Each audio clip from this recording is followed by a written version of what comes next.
You know, Don Mazzella, we have with us a guest who's also named Donald, and his last name is Castanzo. DiCostanza. You're a Paisan. You should know how to pronounce that. Well, I DiCostanza. can't read it over there. I should have looked at it further.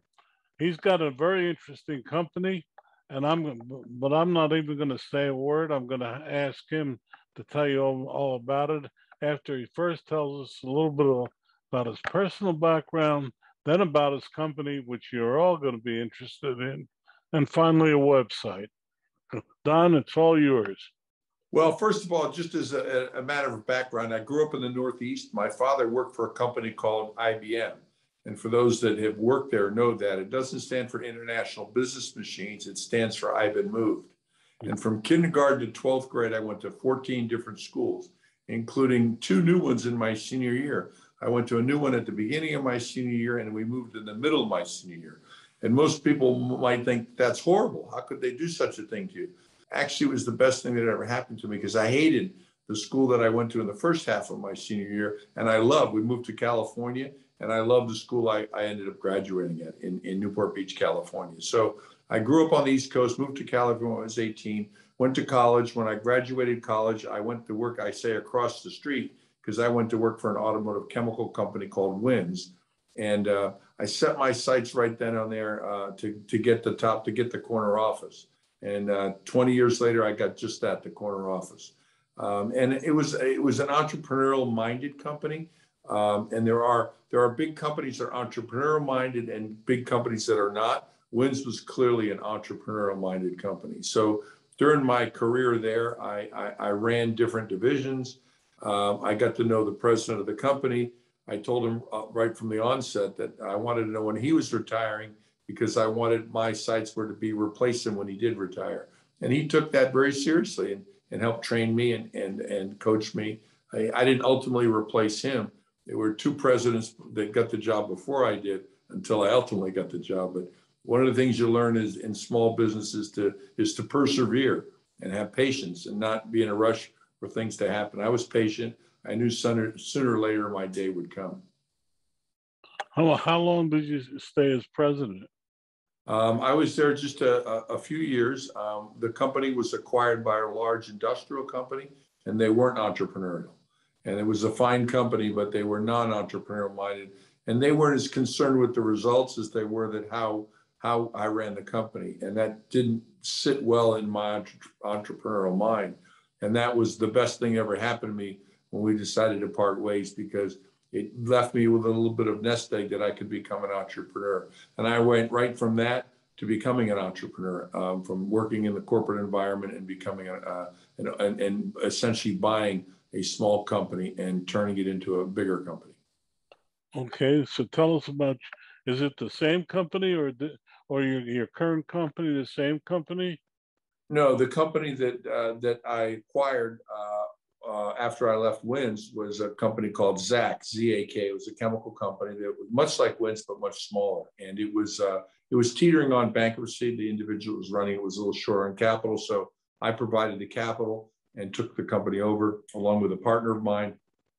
And we built it up, and I sold it in 2008, essentially to start Wins. And it was to start Pedego. It was an automotive chemical company, just like Wins was, but I recognized that the chemical company sales were on the long decline because cars didn't need as many chemicals as they used to. People don't go out and buy fuel injector cleaner and carburetor cleaner and different chemicals to keep their cars running today because they're very well engineered. And so, but I love the automotive space. So I began putting car washes in car dealerships. And by the end, I had 40 car washes installed in 40 different car dealerships. And they were paying me a monthly fee to rent the car wash and for me to provide the equipment, the chemicals, and the service to keep it running for them. So in 2008, I sold that business and I reinvested that money in starting Pedego. Okay, now tell us about the company. First, spell out the website and spell it out because that'll help us as we go forward. So our company is named Pedego, Ped like pedal, E for either energy or electricity. You can choose what you want the E to stand for, and then go. So you pedal, you add a little bit of E, and then you go. So it was a word that I made up. I just did a lot of research online trying to find a name that was unique. Ideally, in a business, it's 2 syllables, but it's very difficult to get 2 syllables in anything. But you can think of some of the best brand names like Nike, 2 syllables, Starbucks, 2 syllables. Some can even be 1 syllable like Hertz. Lululemon is an exception. They have 3 syllables, but you want a memorable name that's a made-up name that you can trademark. So in the case of Pedego, the URL was available. Pedego.com was available for just whatever the basic is, $11.99.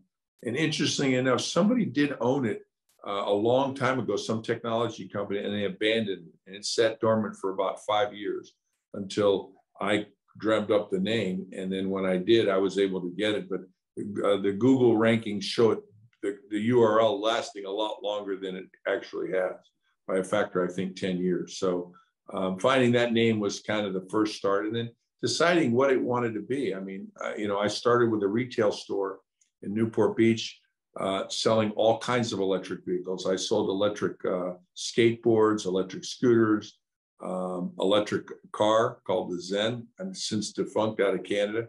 Electric golf carts. I sold the Cadillac Escalade, the Hummer, and the 32 Ford Roadster electric golf carts, and then finally electric bikes. And I figured out real quick, by the way, this was a hobby while I was involved with Zach and the car wash company. I was looking for something to do as a hobby. I thought electric vehicles were going to become of age. I didn't know which ones.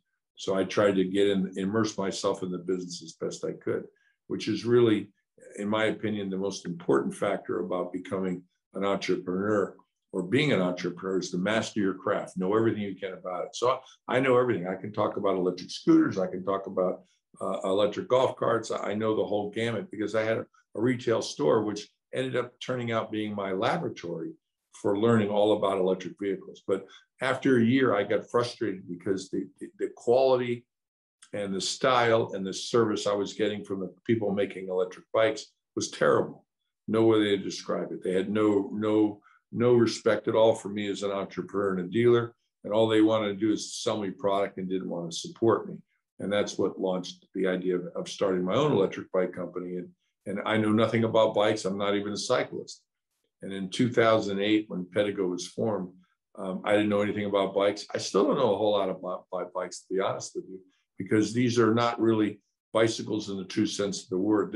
They're fun vehicles. They're things you can go from A to B, but I wouldn't characterize it entirely as a bicycle because it has the assistance of electric propulsion.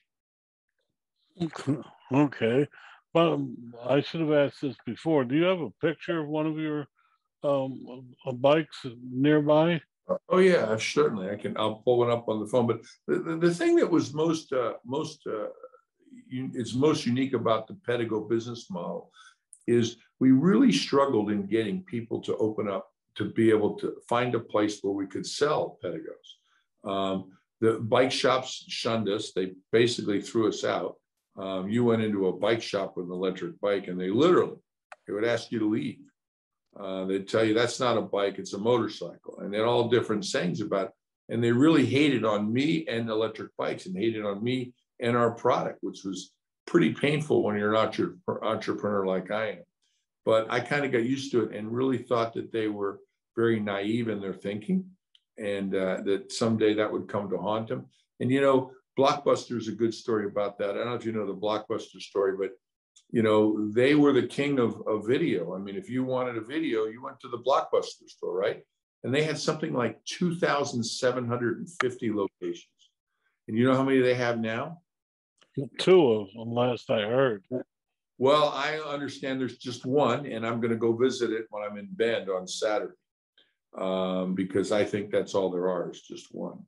So anyway, the point is the reason that they fail is very simple. They had the opportunity to buy Netflix when Netflix was mailing DVDs out in the mail, and they thought, nope, we want people to come into our stores because we want to sell them popcorn. That's why. So the reason Netflix isn't around, or Netflix cleaned their clock, is because Blockbuster wanted to sell popcorn. Now, it would have been easier for them to convert those customers to a digital model, a subscription model, but they had it in their hearts that they wanted them to come in and buy popcorn. It's like, really? You ruined a 2,700 store chain because people wanted to buy popcorn? So when we came up with the Pedego business model, I tried scooter shops, I tried bike shops, I tried even home shopping parties, if you can believe it. I had some friends and family buy bikes, and they would have little home shopping parties out of the garage and convince people to buy Pedegos in the early days. And that worked a little bit, but it didn't work all that well. But at the end of the day, we ended up finding the right strategy was to open up not franchises, but independent license agreements, kind of like a car dealership. If you're a Chevy dealership, you buy only Chevy products. You don't sell Fords or Chryslers or Hyundais or anything else in the store. So that's the right business model. Because I came from a background that we served car dealerships and my family owned a chain of car dealerships, I understood that business model. So we created the Pedego business model. We now have 200 locations that are more like they're independently owned and operated. By the way, the car dealer model tried to go direct and they failed. There aren't any manufacturers today, except maybe Tesla, that owns their own retail locations. For the bike business, it's kind of the same way. There are some factories that own their own stores, but generally they don't do very well. In the bike industry, it really needs to be run by entrepreneurs. And that's really the way the business model is. So each one of our locations doesn't pay us any royalty fees. There's no upfront license fees. We just have an agreement that you will carry our bikes exclusively, and we will license our brand to you, where you'll put our name on the building. So there's 200 rooftops in the US and Canada that have Pedego up on the door. I'm going to hold up my phone here with a picture because that's what technology is all about. Probably got to find the camera. Okay. So there's our cargo bike. That's an electric bike. It doesn't look that much like an electric bike. That actually is taken in Canada. We make a lot of different models.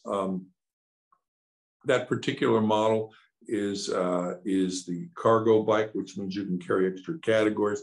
This is the trip I'm on right now, the Hello Funmobile.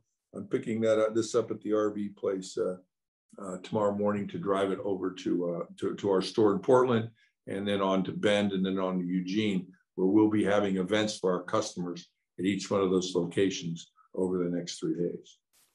Well, you open a lot of questions. The first one, so I come to you and say, I'm going to open a store and I'd like to sell your product.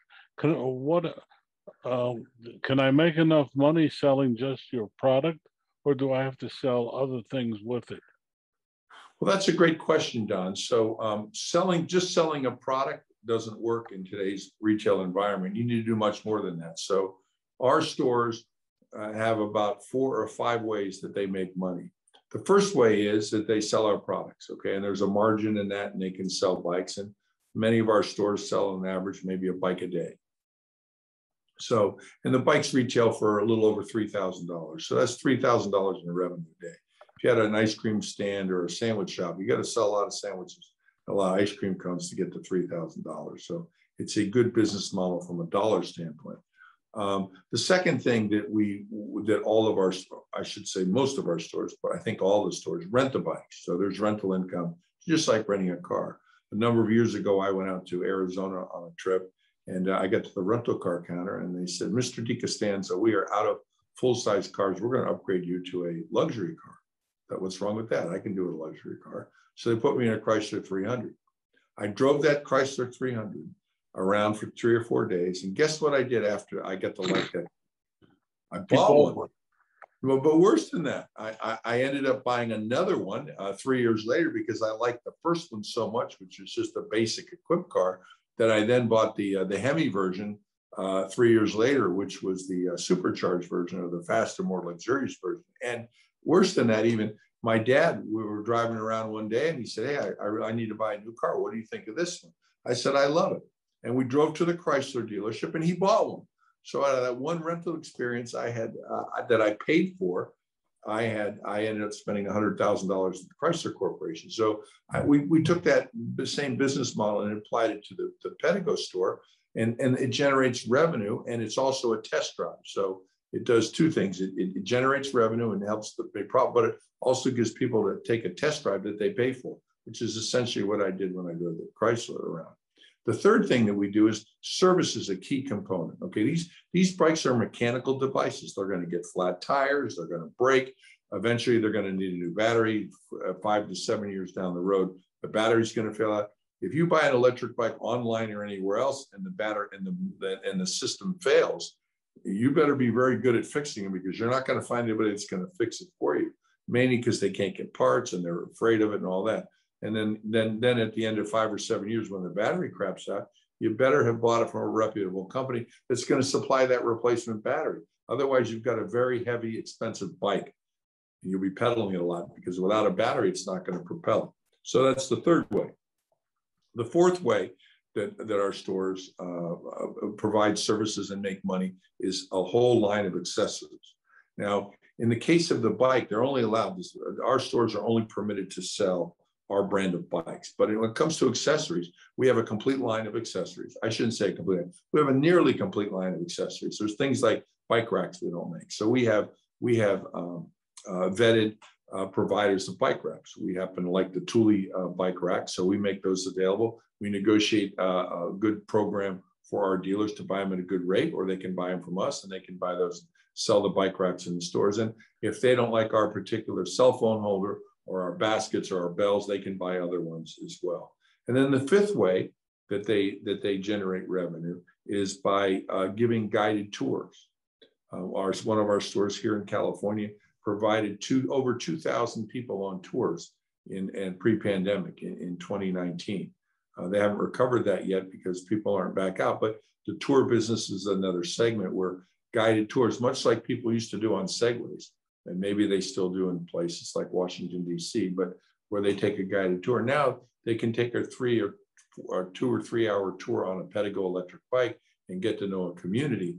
And again, that serves the same purpose as a rental bike does, except that comes with a bonus. We have a tour guide there that talks about the bike the whole time. So they get to spend 2 or 3 hours with the prospect. And a lot of those tour customers end up purchasing our products as well.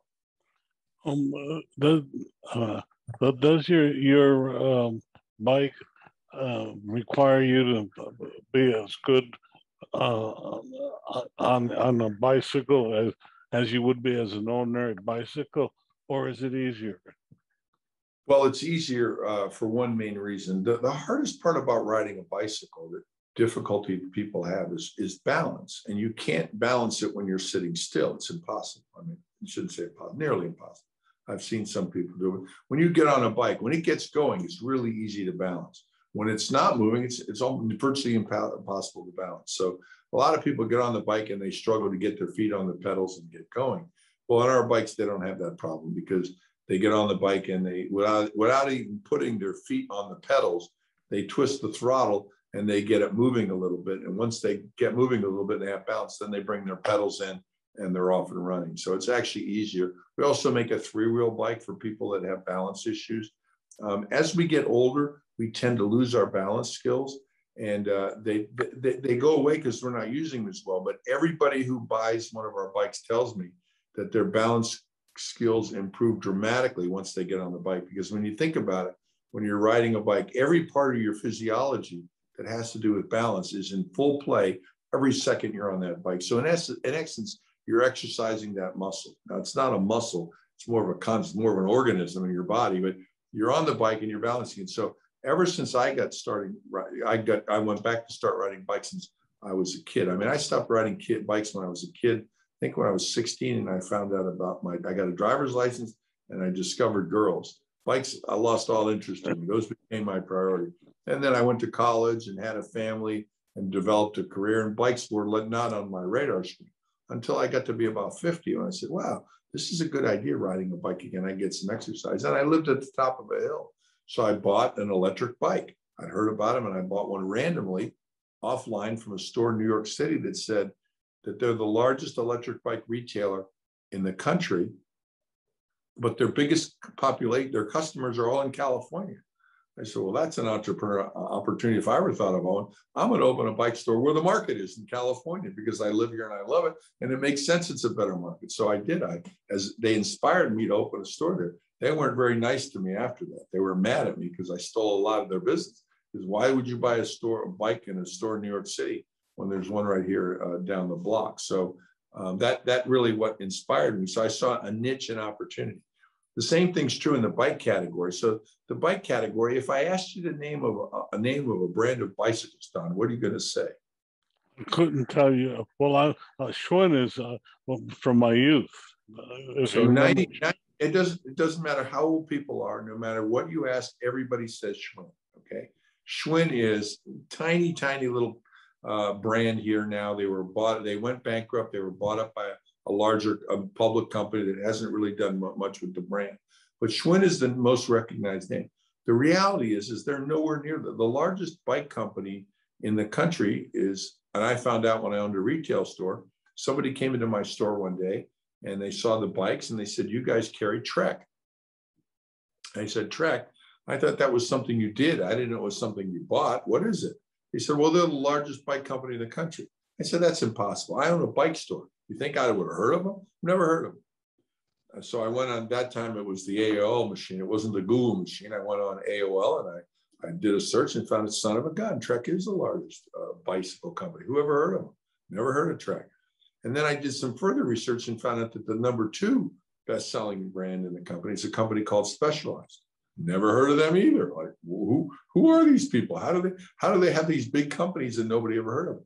And I discovered something very simple. They never go out and market to the world. They just talk to themselves. So they do Tour de France. They do bicycle-centric events where the only people who go are cyclists. Yet only about 5 or 10% of our population rides a bike on a regular basis. So our demographic is none of those people. None of them. They can Trek and Specialized can sell all the bikes and electric bikes they want to their population. It's the other 90% that Pedego focuses on. Folks like you, folks that haven't ridden a bike. Most of our customers haven't ridden a bike in 30 or 40 years. They might have balance issues. They might not feel comfortable getting on a bike because they're afraid they won't get up the hill. The best thing about a Pedego, the very best thing is it's more fun to ride it up a hill than it is down a hill. Now you find a regular bike that can say that because you have of empowerment and you get to ride up the hill and you're having fun to do it. There's a big smile on your face. We get when a customer becomes a customer, we send them a toothbrush, and this is for cleaning the bugs out of their teeth. And why are they going to have bugs out? They think they're going to smile all the time. And when you're smiling on a bike ride and you're smiling, so that you're going to get bugs in your teeth. And that literally is the saying that we got because a customer told me that's the problem they had, that they were getting bugs in their teeth when they're riding a bike because they were smiling so much. Well, where do you build your bikes? So a bicycle and an electric bicycle are made up of a component list of about 50 items on a bill of materials. And those things range in things from the tires, for example. Most of the tires that are on our bikes are Schwalbe tires, which is a German company. I call them the Michelin of the bike world, of bike tire world. And it's a German company, but they're made in Malaysia because that's just the way the world is. There are rubber plants in Malaysia, and that's where they make bike tires. Our battery cells are either Samsung or Panasonic, and lately we've been getting some LG cells. Those are made in Japan. They're made in Korea. You never quite know where you're going to get them from. Both LG and Samsung are Korean companies, and Panasonic's a Japanese company. But they're shipped to our battery assemblers, which are either in Vietnam or in China. And so everything in the bike world are examples like that. Our seats come from a company called Velo. They're the largest bike seat company in the world. They have factories all over the place. They have them in Taiwan. Our gear sets, most comes from Shimano. Shimano, I think, has 60 factories all over the world. We're never really quite sure where the derailleur comes from or where the shifter comes from because they have factories all over the place. But it's a Japanese company. So all these components come together, and they're assembled in factories that we have in China, Taiwan, and Vietnam. Have you thought about assembling in the United States, or is it simply too expensive? Well, Don, nobody's doing it. If they are, they're lying about it. When they say assemble, think about all these components I talk about. There's 50 items like spokes. Okay, we don't make spokes in this country. There's not a single item on our bill of materials that we can get made here. Not a single one. I can't get a seat made here, a handlebar. Go down the list. There's nothing on the rims. There's nothing on the bike that we can get made here. The battery, the cells, none of that. It's all done overseas. So and there's a larger duty on bringing in components than there is the bike, the whole bike itself. So when I started Pedego, of course I wanted to build them here. I mean, of course I wanted to open a factory, if not in California, maybe in Nevada or Utah or Texas or someplace. People just laughed at me. And I said, wow. So I went to the Handmade Bike Show in Sacramento in 2008, I think. And I went up to I said, who's the largest manufacturer of frames here? Oh, it's that guy over here. So I go over there. I said, look, can you make some frames for me? He says, nope. I said, why not? Well, I'm limited. My capacity is limited to 400 a year and I'm all sold out. I said, 400 a year? I said, I can't do 400 a year. Why don't you do more than that? Oh, it's just not practical. And by the way, they're going to cost $400, okay? Which is just crazy. So the frame can't even be made here. There's not a single place that makes bicycle frames in any kind of capacity. So all that shifted to Asia. It went to Taipei or to Taiwan and to China in the 1990s. Schwinn went bankrupt because they tried to keep the bike business here and insisted they wanted to make bikes made in the USA. And when other brands came in and the prices went down and their prices went up, they went bankrupt because everybody wants a bike made in the USA, but nobody wants to pay for it. Your website again? It's pedego.com. Pedego, P-E-D-E-G-O, Pedego. It's pronounced Pedego. In Italy, they say Pedego. And in other parts of the world, they say Pedego. But it's pronounced Pedego. That's my interpretation of it. They can call it whatever they want as long as they try one out. And by the way, I don't encourage anybody to buy an electric bike, mine or anybody else, until they try one. Because it's like buying a pair of shoes, except you can't return. So I got a pair of Reebok shoes in the mail the other day. They don't fit me. They're just uncomfortable. They're back in the box, they go. You can't do that with a bike because you can't ship it back because of the freight costs and because it's illegal to ship a hazardous material battery as a consumer unless you're hazmat certified. So you can't legally ship a bike back. So if you buy one online and you don't like it, you're stuck with it. And don't make an investment for something like that. We make 18 different models. They come in different sizes and different colors and different comfort levels, how you're going to sit on it, where the handlebars are mounted, where the seat is. There's three important parts of the bike: the handlebars, the grips, what you hold, because that's what you touch. The second part is the seat. That's the second part. And you better be comfortable in that seat. And we make big, wide, cushy seats. We even make a memory foam seat. And the third place is the pedals. The pedals aren't important from a comfort standpoint, but they are important for where they're positioned. And if you want to pedal, if you want to ride down and looking at the ground all the time, you want the pedals underneath you. If you want to ride sitting up, you want the pedals in front of you. And it has everything to do with your comfort level. And as we get older, we're not into pain. We just want to be comfortable. And the way we're comfortable is we sit upright. We have our handles on the handlebars. I say we're draped on the bike. And when you're sitting in it, you want to feel like you're sitting in a chair. Your legs are in front of you, and it's a natural riding position. Cyclists don't like that because they're out to cut wind resistancy, so they don't have to work as hard to ride. We don't care about the wind resistancy because we've got a throttle. We've got a little bit of assistance, and we can go out and take it for a ride. So, Don, where do you live? New Jersey. So, New Jersey. So we've got, I think, 5 stores in New Jersey, all up and down the shore, and you should go try one. Well, I will. My next question was going to be, well, how are you distributed, and then are you overseas yet? The answer to your question is we're distributing only through Pedego exclusive stores. The only way you can buy a Pedego is to go into a store and buy one. You can buy one online, but it'll end up going into a store. It's just like a car. Today you can go online and buy a car, but with everybody, with the exception of Tesla, you'll end up at the car dealership to pick it up. So you want to test them. You want to go into the store and have the experience. And so the only way you can get one, and the second question you asked is where? Only in the US and Canada. We did attempt to sell them in other countries, but we didn't use the Pedego store model. So we're considering now going to other countries and opening up stores. But we've still got a long way to go in the US. We've only got 200 stores.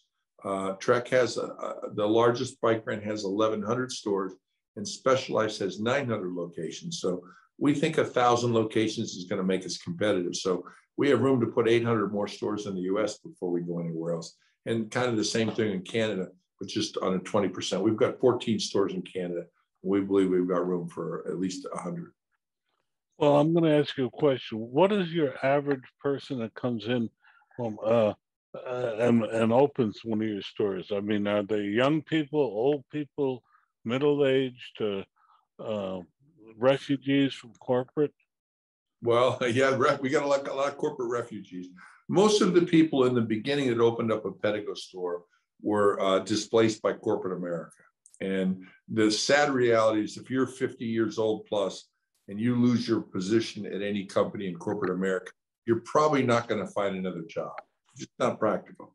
There's somebody who's going to willing to do it that's younger and cheaper than you anyway. So that's the sad part. So a lot of them are, I call it displaced corporate executives who've never been in business before. And that's the beauty of our business model, because we teach them all the steps. We teach them everything they need to do. We have a checklist, form an LLC, open your bank account, set up your credit card processor. And all along the way, if they have any questions, we've got resources to open them up. So it used to be the aging baby boomer looking for their second, their second career.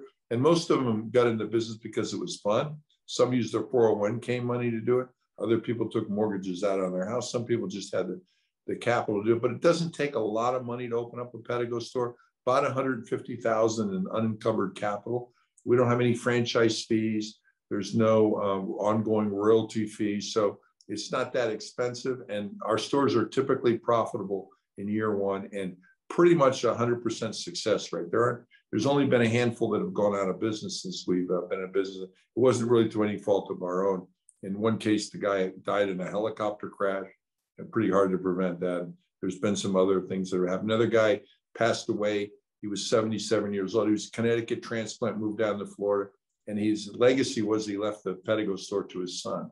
And we've seen some of that happen as well. So it's more like a car dealership business model. And the best part about it is pretty much profitable. It's certainly in the first year. Usually a lot of our stores are profitable in month one, which is unheard of in any business that I'm aware of. Well, Don, one last time, your website, because we've unfortunately run out of time. Well, Don, our website is pedego.com. Thank you. But if anybody's interested in opening a store, there's a place there that says own a store, and you can click on that button and you'll get all kinds of information from us, including a 30-minute video that will get served up to you about what it takes to open up a store. And we've got plenty of opportunity for folks who want to become entrepreneurs, who are already entrepreneurs and want to find another category. The best thing about this business, Don, I didn't even get to, is it's fun. Everybody in this business has fun. All of our dealers love what they do. We love sharing fun because we're the only guys on the planet to get to sell fun. And what else can you buy today for any amount of money that's going to give you as much fun as an electric bike? When you find out, let me know, because I'd like to get one, whatever it is. Well, on that note, Don, thank you so much for joining us. It's been a really eye-opening time for me. I hope for our audience as well. Thank you. Great to chat with you, Don. Thank you.